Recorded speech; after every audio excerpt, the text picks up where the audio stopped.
Well, what's up? Welcome back to Staying Strong for Marriages. Great to have you guys. Just chilling this Saturday afternoon.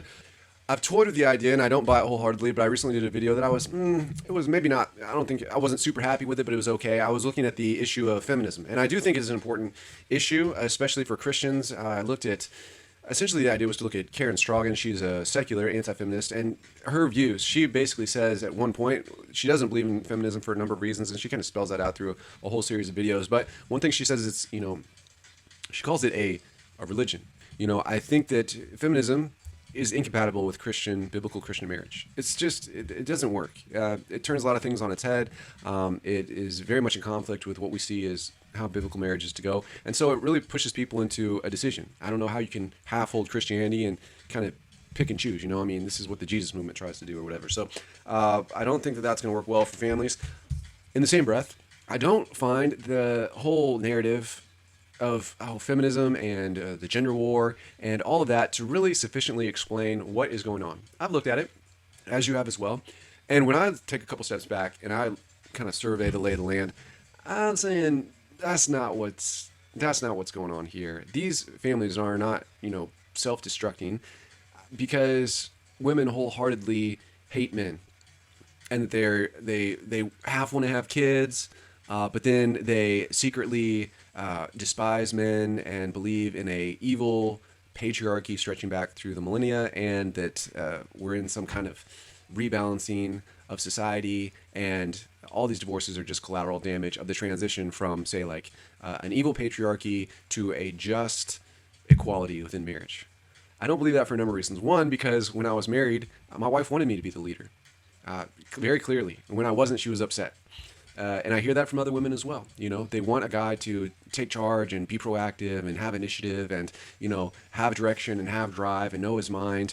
And that women get very, very frustrated if he will not initiate sex, if he will not initiate decision making, if he wants to defer to her on everything, which ultimately leaves her making all the decisions. Women don't like that stuff. That's been as clear to me through experience and through the things I've listened to as much as possible. However, I just don't find that the whole feminist thing can rightly describe. American Scholar of Political Science, described by Paul Craig Roberts, as leading authority on divorce, child custody, and family law system. Here's his education: Bachelor's in International Development from American University, as well as a PhD in Political Science and History from LSE, London School of Economics and Political Science. He served as the president of the American Coalition of Fathers and Children, and has been a featured guest on Political Cesspool. Anyway, he teaches government and international politics and policy at Patrick Henry University. This is what he looks like. He was given a presentation. It was very good. The Ruth Institute, at least the presenter that came up and introduced him at this event, claimed to be a survivor of the sexual revolution. So that's maybe some insights if you're looking for some information. The Ruth Institute might be something along those lines. So let me give you the kind of the reverse notes. Let me give you where he kind of ends off. What he says is this whole divorce thing is intentional. It's on purpose. It's not by accident, and it's not a result of the gender war or feminism or patriarchy or anything like this. He says this is on purpose. It's done by governments, so governments can have more control over their societies and over their people. And he says it's just got a lot of problems, up, down, back and forth, left to right, side to side.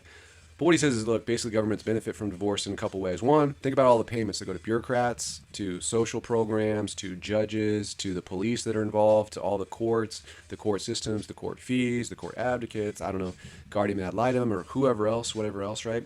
There's all the legal fees, there's all the court expenses, there's a whole industry. And we've talked about this before. Divorce Corp, as in Divorce Corporation, is a documentary that is very eye-opening, maybe a little bit biased, towards women, and maybe downplays the plight of men. But definitely it talks about the money machine and all the people that basically get up each and every week and make a living destroying families, right? And then trying to put them back together and stuff like that. So he says there's a big thing. The other thing is, if you go one step further and you criminalize divorce, meaning that there's all these, he's going to go through a bunch of stuff in the Bill of Rights, which in America, is essentially like there's a number of amendments that talk about the rights afforded to American citizens, and he says in all kinds of places that these rights are being suspended, people are being made, even when they didn't do anything wrong, that no-fault divorce basically treats them like criminals. And so when you have more of these kind of criminalized activities, now you have justifications for higher budgets, higher salaries for enforcement officials. You need a whole kind of surveillance mechanism. You need all kinds of ways to modify child support and deem this and that, and people to evaluate and reevaluate. So he's going to get into that. Let me say this real quick. Maybe you're not a father. Maybe you feel like you're a woman and that the courts, excuse me, are on your side. So maybe you're a woman and you feel like the courts are on your side, but realize it's pretty much just going to apply to everybody. He talks about how grandparents end up being on the hook for child support, non-biological parents. So step parents, if you're thinking about getting divorced and getting remarried and you want to marry someone with kids, now you could be forever. Even if you get divorced a second time, you could be on the hook for children that you never brought into the world, and you were only married to their birth mother or birth father, but you're not married to them any longer. They could still come after you for child support. So multiple step parents could be paying child support for the same children, which is kind of wild. And then he really gets into, honestly, he talks that it's very much similar to communist society. He talks about how Polish survivors who have lived through communist regimes have been introduced to the American system of family law. And they said, it's very similar. Not in the brutality so much, although you do have people going to prison and stuff for not paying child support and all kinds of criminalization. But they say, it's more about the kind of the mind-boggling nonsensicalness of it all. That it's just obviously a system designed to kind of feed and grow itself, and that people like us, people like our spouses and our kids, are the ones paying the price, so the government programs can get bigger. I mean, that's basically what he's saying, and he goes on even more than that. So let me go to the beginning of my notes, and then we'll kind of wrap up, and I'll try to remember what I think some interesting thoughts about how to kind of what to do, I suppose I should say. So what he says is one of the things about no-fault divorce is that it's very strange. You could be someone who didn't do anything wrong. You didn't do anything wrong. You didn't want a divorce, you didn't decide to leave. You love your spouse, you love your kids. But they can make up any reason, and they're basically right. I mean, they're treated as right. They have justifiable reasons, no matter what they say. And so they're the ones suing for divorce, and maybe you're the defendant in the situation. Well, it can put you in a situation where, innocent citizens, I mean, you're innocent. You didn't break any laws or you didn't commit any crimes, but now you're evicted from your home. Under no other scenario in America can you be evicted from your home for what? Not being friends with somebody, right? Not being able to get along with somebody, right? Or if that's their opinion of you, if they don't decide they don't like you one day. Seizure of your innocent children. Your children are told that now they have to move here, go there, they can go to school here, they can come down to where you live during these months, but not in other months. The confiscation of their property, and then jail without trial. So the suspension of habeas corpus is a huge thing. Huge thing. So again, if you haven't seen that Divorce Corp video, it's like $2.99 on YouTube, and you can check it out. I guess I'll stop and talk a little bit about Stephen Baskerville's his book here, Taken into Custody, The War Against Fathers, Marriage, and Family, and you can check that out. You can read the excerpts. You can see the introduction of the table of contents. All right, so this says here, Taken into Custody is the most comprehensive expose yet published by a major publishing house on the depredations of the divorce industry. The first book that has been permitted to speak the truth about the divorce machinery. Its destruction of families, its violation of the Constitution, its disregard for due process of law, its voracious appetite for children, parents, and families. This is no tirade, however, but a thoroughly documented study of a previously neglected abuse by a credentialed political scientist. The result is a major breakthrough in exposing the greatest civil rights abuse of our time and the most repressive government machinery ever created in the United States and the other English-speaking democracies. So there's the taste for where he's going. It's going to be obviously very political and legal in nature. You can read the introduction, and this is one interesting. He opens with a quote from Ayn Rand. There's no way to rule innocent men. The only power any government has is the power to crack down on criminals. Well, when there aren't enough criminals, one makes them. One declares so many things to be a crime that it becomes impossible for men to live without breaking laws. We've looked before at the total annihilation. I wouldn't say total annihilation is extreme, but African American families have been absolutely assaulted. I did not realize until I started looking at the trends, some demographic data that was done by the U.S. Census Bureau. I'll leave a card. The number of children growing up without fathers, the divorce rates, the people that are foregoing marriage altogether in those communities. So Bakersfield says, well, this is, now it's for everybody. Now it's going to be the story of all Americans. That's the plan, and that's the goal. So let me give you a little bit of just notes from him. He talks about the violation of the Bill of Rights. So the First Amendment, freedom of speech. Well, if you get divorced, now you are limited very significantly in what you're allowed to say, even to your own children, by the courts. So what you can say, when you can say it, when you can speak to them, when you can't. Also, it's regulated what religious things you can say to them, what you can teach them about God or who God is or who God isn't. Also, it says that there's a crime to criticize family court judges in some jurisdictions. So in some places, yeah, you can actually get in legal trouble for, now, I mean, ironically, if you're funny and you have a late night talk show, you can do the first 10-minute introduction making fun of your nation's president in order to sell advertisements.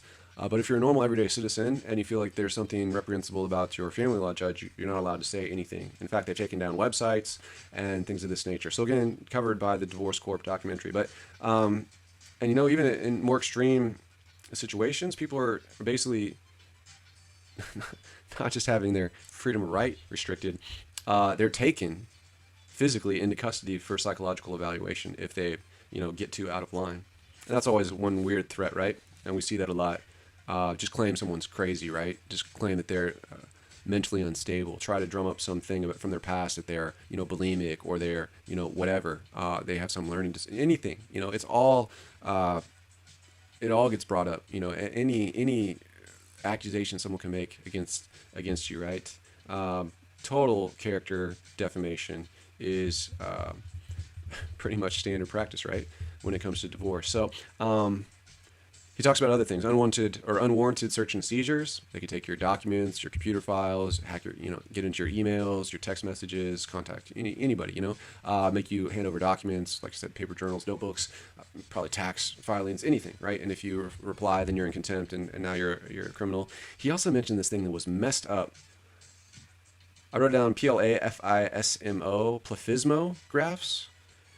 Basically, they're going to take a guy. They're going to basically hook up some device to his genitalia, and they're going to force him to watch child porn. And I guess that's supposed to be some way to find out if he's I don't know, child predator or something. Can you imagine? Could you imagine being forced to watch that kind of crap and by the courts? Anyways, entries into homes, you got to let, you know, child evaluators or parental evaluators into your house and see, you know, how do you keep it? They get to evaluate. Is the way that you decide that you know, discipline your children, is that right or wrong, good or bad? Do your children respond well to you or not? Do they respect you or not? How do you handle this and that and the other? Using children, and this was interesting, using children to surveil the behavior of parents. So basically, anytime they could bring your kids in and say, oh, what does your dad do here, there, that on the weekends? What's his new girlfriend like? You know, what is he, anything, or mom as well, you know. Now your kids are basically your in-house spies that the courts can take up at any moment and use against you. Again, the jailing of children or parents without trial. Again, without trial, no trial. Jailing of children and parents without trial for failure to comply. The inversion of the presumption of innocence. So if someone decides they want to divorce you, now you have to prove that you're a good person. You have to prove that you're a stable earner, well-adjusted. I don't know. You know, good parent, whatever that means. Now you got to prove that. Why? Just because they don't want to be married to you?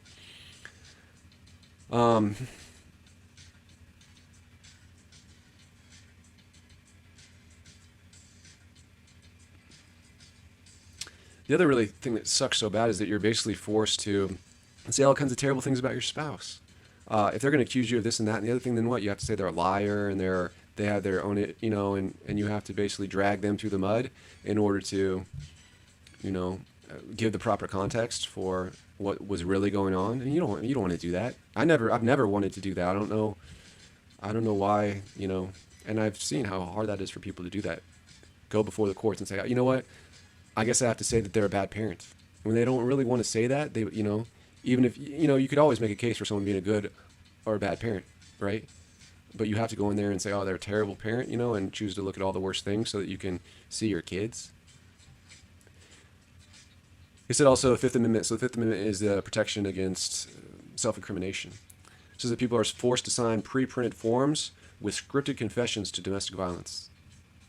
I mean, I've never heard of such things, but he's claiming this. He's a researcher on it. He claims this is what happens. So either you admit to some scripted confession to domestic violence, or you're in contempt. Forced into mental evaluations, much like they were in, he says, quote unquote, the Soviet Union. That's at the 18-minute mark. He really gets into more and more. This is like communist control. I mean, that's essentially the takeaway from what he's saying. He's saying this is planned. There's no, let's say, scientific basis, sociological basis. Everyone knows, it's well documented, that how poorly children do. If you want to look for correlations between all kinds of bad outcomes and fatherlessness and single parent situations, they said there's a mountain of data. No one even argues about it. Strip kids of their parents, and it's going to go badly for these kids. More than being poor, one of the worst things is, broken families. So that's why I'm trying to do this content. I mean, I don't know if it's going to make any difference, and sometimes I don't know what else I literally can do. Like a lot of people don't care, but I guess, I just had some thoughts when it comes to, Christians, since it's kind of a Christian channel, is, haven't you ever thought, like, why do the clergy need to get permission from the state to marry people? And I've even toyed with the idea in the past and more so in the future. I mean, if my wife came back around, I've been less and less interested in getting into any kind of civil marriage. What does that get? Like, what are you doing it for the tax benefit? Like, if you're marrying me for the tax benefit, then that's the wrong reason to marry me, If you want a joint checking account, we can set up a business partnership, no problem. Like, we don't need to get married to have checks, to own assets together. I would really say, what do you feel that you're getting by the state signing off? I mean, if you don't trust, for me, if I'm going to marry somebody, I want to know absolutely that they're a Christian, especially if I'm going to bring children into the world with them. I got to know that they're a Christian, because who am I trusting? I'm not trusting the state and whatever contingency plan they might be able to provide to me, some kind of rights to see my child. No.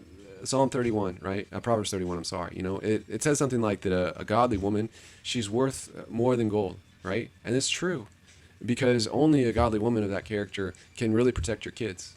A big paycheck cannot protect your kids from the fallout of divorce, right? You want a husband or a wife that is going to really be able to follow God and be trustworthy and be dependable and be honest and be humble and be forgiving and be able to train your children in the ways of the Lord. There's no substitute for a person like that.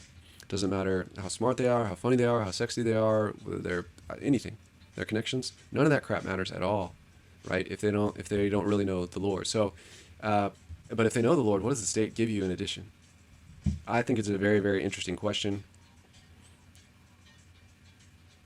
He goes on and talks about the Eighth Amendment, cruel and unusual punishment. He says, cruel and unusual punishment would be, I'm a victim of no-fault divorce. I didn't do anything wrong, but you're going to strip me of my dentist license or my medical license or my law license or teaching license or the trade skills that I have or the whatever I did. Why do I need to be punished monetarily and professionally for the rest of my life because my spouse walks out of our marriage, right? And he's saying that's cruel and unusual. The Ninth and the 14th Amendment are talking about privacy and the right to parenthood. Ties to federal programs. He basically says that this was always supposed to be something that was supposed to be done by the states, but now there's a lot of federal programs that have gotten involved, interstate commerce and things like this. He said that we have a violation of the 13th Amendment, which prohibits slavery and involuntary servitude. It says people can be forced to go back to work or take jobs that they don't want to take, and then have their wages garnished against their will. Right, that it's mandated by the courts. He says that we got rid of slavery a long time ago. What is this stuff? So he goes on. He just makes quite a case. He makes quite a case about why this is not constitutional, as you can see by that book that we saw. And then he says, in the end, on a spiritual note, and I don't know this guy's spiritual convictions. I have no idea who he is. I mean, he has a Christian or a Jewish name, Stephen. So, but basically, if you know anyone who doesn't believe in a personal devil, just explain to them how the child support system works. And a lot of people say, man, it's totally evil. totally evil, totally messed up, destroying families so other people can get rich. Power grab. I mean, that's what he's basically saying. It's a power grab. He's not talking about, oh, it's feminism and anything like that, or that it's just in any way, shape, or form. And I should just be clear, too, because sometimes I'm very diplomatic on this channel. Divorce is a sin. I was talking to someone who was like an ex-Christian. They were struggling a little bit with the idea that divorce could be sinful. For those of you who are churchgoers, divorce is a sin. I mean, this is not God's will. He hates it. 1 Corinthians 7. It's very clear. Don't do it. Husbands, wives, don't do it. Stay married, you know. So it's very, very, very, very clear. And even some things where I'll probably talk later, but some of the stuff that Erasmus changes to the Matthew gospel, given the exception for whatever it means, sexual immorality. I think it's hard to make a case rationally. What is so exceptional about sexual sin that it's unforgivable for a spouse? You know, we know there's verses where don't we know verses where we shouldn't let blessing and cursing come from our mouth, that it's the tongue that can really bring forth the fires of hell. And that's the thing that's so unruly and that we need to keep a good hold on, that it has such a destructive potential. You know, if your spouse is a lazy or prideful or a drunkard, right? Oh, you have to forgive him for those things, but sexual sins get its own special category where it necessitates divorce or it validates divorce. I've always, for the last couple of years, found that to be a difficult thing to try to explain. I think it'd be interesting if you'd like to try. What is it that's so special about sexual sin in that regard? Anyways, so he just kind of ends on a little bit more extreme language. He says, you know, this whole thing, he quotes somebody, says, this whole divorce, child custody, invasion of personal rights, violation of the Constitution has moved us much closer to a police state. You can tell very much that this guy is worried about things moving more and more towards communism in America. He talks about this being Orwellian. He talks about it being a type of gulag. So from the Gulag Archipelago, Alexander Solzhenitsyn. He definitely spent time in prison, but I didn't read the book. I know he won a Nobel Prize, I think, in literature. He was hated very much by some of his contemporaries for a while, but obviously gained, by winning the Nobel Prize, he did get his recognition. But he wrote about the conditions of the personal oppressions and the violation of human rights that occurred under the Soviet system. Well, if you look at like communism, like I have another channel. We looked at China and the propaganda machine and the people that they put to death. 2020 has gotten weird as well, but it wasn't just in China. The same stuff happened in Russia and the USSR. So he really kind of paints this thing. This is a kind of political thought takeover, power grab that's designed to destroy families. He says that no society can succeed by destroying the nuclear family and moving to a single-parent system. He says it's impossible. So he ends a couple more things. Economist William Commoner says basically that child support debt is one of the worst types of debt. I would say probably also another really, really terrible form of student debt because you cannot get out from under it through a Chapter 9 or Chapter 11 bankruptcy. You can't restructure that debt. It's immune from that debt. And then another economist, Robert Willis, he says that somewhere between a fifth to a third of child support payments actually go to the child. The rest of it, that would be like anywhere from 66% to 80% is just extra cash for the custodial parents. And so there's a huge incentive, monetary incentive, for people to destroy their families and hurt their children and go along with this whole thing. Then you lay some feminism on it as a moral justification and a psychological appeasement in order to say, you know what, my spouse was this bad thing and I deserve a house and I deserve the same standard of living and I deserve to see my kids and, I deserve that all this stuff, I should get all the benefits of marriage without any of the responsibilities to be just or forgiving or humble or confess my own sins or be loving for my children, my society, my Lord and Savior. All that kind of gets suspended. And so what I'm saying is, I'm not trying to make a war against feminists. I want people to be okay, I would say very strongly, the potential of this system mixed with feminism is going to go very badly for you. Realize that as a Christian person and as Christian people, we think that there is definitely demonic evil. The devil is real, that God is real. What we know about the devil is that he's the father of lies. And Jesus, when he spoke, he said, Satan, he speaks lies. When he speaks lies, he speaks his native tongue. There's a huge amount of deception in this whole struggle over life and death, over light and darkness, over heaven and hell, over men's souls, men and women's souls, and children's souls. And that there's something very, very strange going on here, where I'm not trying to say, oh, you're bad and you need to become a Christian because you're a sinner. What I'm trying to say is, do what's best for your own interests.